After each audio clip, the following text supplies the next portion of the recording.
नमस्कार दोस्तों, स्वागत है आप सबका आपके अपने चैनल धर्म और ज्ञान में।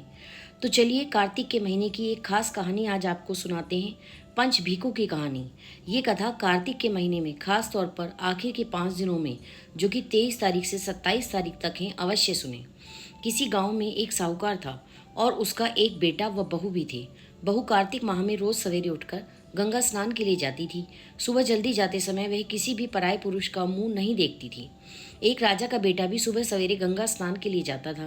वह हैरान होता कि मैं इतनी जल्दी उठता हूँ स्नान के लिए, लेकिन कोई है जो मुझसे भी जल्दी उठकर नहा लेता है। अब राजा इस बात पे राजा का पुत्र बड़ा परेशान रहता था। कार्तिक माह के 5 दिन बचे थे कि एक दिन साहूकार की बहू तो स्नान करके वापस जा रही थी और उस समय राजा का बेटा स्नान करने के लिए आ रहा था। आवाज़ सुनकर वह जल्दी जल्दी जाने लगी, क्योंकि उसकी कसम थी कि वह कभी किसी पराये पुरुष का मुख नहीं देखेगी। लेकिन जल्दबाजी में उसकी माला मोजड़ी छूट गई। राजा के बेटे ने उसकी माला मोजड़ी उठा ली और सोचने लगा कि जिस स्त्री की वह माला मोजड़ी इतनी सुंदर है, वह स्त्री कितनी सुंदर होगी। उसने पूरे गांव में मुनादी करवा दी कि जिसकी भी वह माला मोजड़ी है, वह 5 रात मेरे पास आएगी। साहूकार के बेटे की बहू ने कहलवा दिया, ठीक है कि मैं 5 रात तो आऊंगी, लेकिन किसी को साख भरने बैठा देना। अब राजा के बेटे ने एक तोते को पिंजरे में बंद कर दिया और गंगा के किनारे पेड़ पर टांग दिया। बहू सुबह के समय आई, पहली पैड़ी पर पैर रखा और बोली, हे कार्तिक के ठाकुर, राई दामोदर, पांचों पांडु, छठे नारायण, भीखम, उस राजा उस पापी को नींद आ जाए। राजा के बेटे को नींद आ गई और उसे पता ही ना लगा कि ठाकुर की बहू कब आई और कब चली गई। बहू नहा धोकर चलने लगी तो तोते से बोली, सुआ सुआ तेरे गल डालूंगी हीरा, मेरी साख भरी ओ वीरा। सुआ बोला, कोई वीर भी साख भरता है क्या? यानी कि क्या कभी कोई भाई भी किसी बहन के लिए गवाही देता है? तो वह फिर बोली, सुआ सुआ सुबह तेरे पग ढालूंगी नेवर, साख भरियो मेरे देवर। सुआ ने कहा, ठीक है भाभी, मैं तेरी साख रखूंगा। वह तो कहकर चली गई। राजा का बेटा हड़बड़ाकर उठा और सुआ से पूछा, सुआ सुआ वह आई थी, कैसी थी? सुआ बोला, आभा की सी बिजली, होली की सी झल, केले की सी कामिनी, गुलाब का सा रंग। अगले दिन राजा के बेटे ने सोचा कि आज मैं अपनी उंगली में चीरा लगाऊंगा, इससे मुझे नींद नहीं आएगी, क्योंकि सारी रात दर्द होगा और मैं उस साहूकार की बहू को देख पाऊंगा। अगले दिन राजकुमार उंगली चीर कर लेट गया। वह आई और भगवान से उसी तरह प्रार्थना करने लगी और राजकुमार को फिर से नींद आ गई। वह स्नान करके फिर से वापस चली गई और तोते को साग के तौर पर बोल गई। सुबह और राजकुमार ने तोते से फिर पूछा तो उसने वही सारी बातें दोहरा दी। अब राजकुमार बोला कि मैं आज रात में आंखों में मिर्ची डालकर बैठूंगा।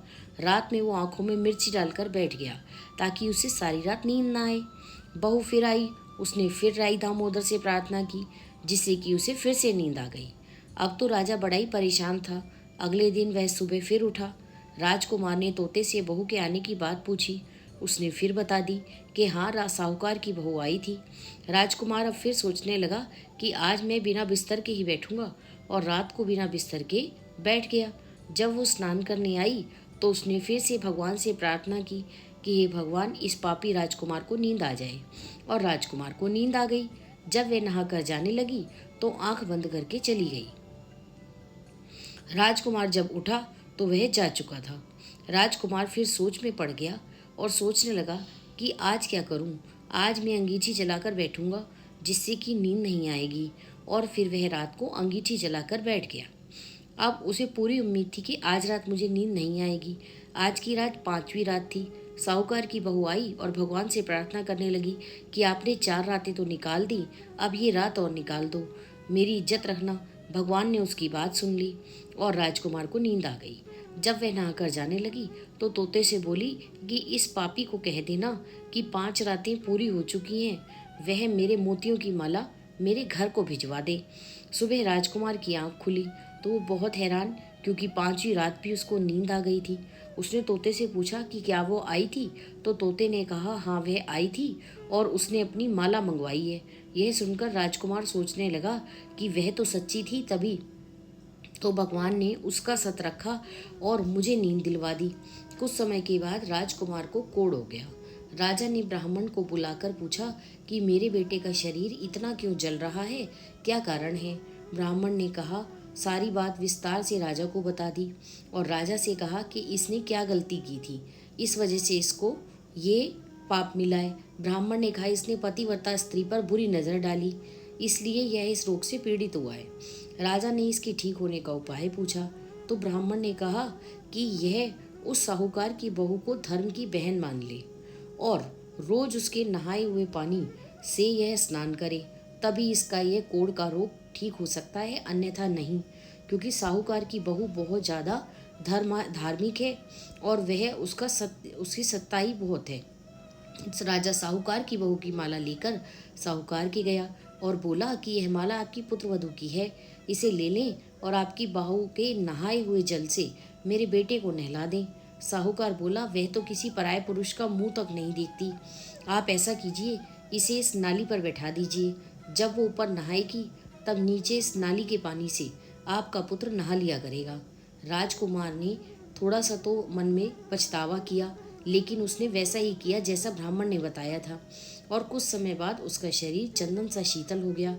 हे पंच भिखु देवता, जैसे आपने साहूकार की पुत्र वधू की लाज रखी, उसी तरह आपके पंचमुखों की कथा सुनने वाली सभी स्त्रियों की लाज रखना, सबको मान सम्मान देना, सबको अटल सुहाग देना।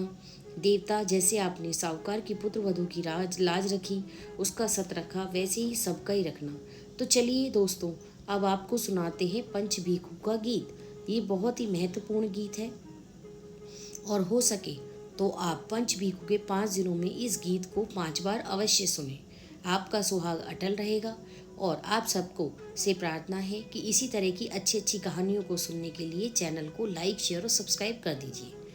पूनो नहाई पड़वा नहाई, 5 रतन 5 तीरथ, 5 भीख हम नहाई, 1 टका मेरी गांठ में सुनियो रघुराई, आधि कलाई आंवला आधि किलाई राई, राई दमोदर सांवला जिसने सृष्टि रचाई, राजा के घर उतरी पुतरी बन आई, राजा लाया ब्याह के रानी बन आई, 4 चकर 4 मकर 4 दिए की लौ, मैं तुझसे पूछूं श्री कृष्ण जी कब निस्तारा होए, जब आएगा कार्तिक का महीना तब निस्तारा होए। उम्मीद है आप सबको मेरी कोशिश पसंद आई होगी और ये कहानी बहुत पसंद आई होगी। और आप सबको कहानी पसंद आई हो तो प्लीज़ चैनल को लाइक, शेयर और सब्सक्राइब करें और अपने दोस्तों और रिश्तेदारों के साथ शेयर भी करें। साथ में चैनल के साथ बने रहें। आपका अपना चैनल धर्म और ज्ञान। धन्यवाद।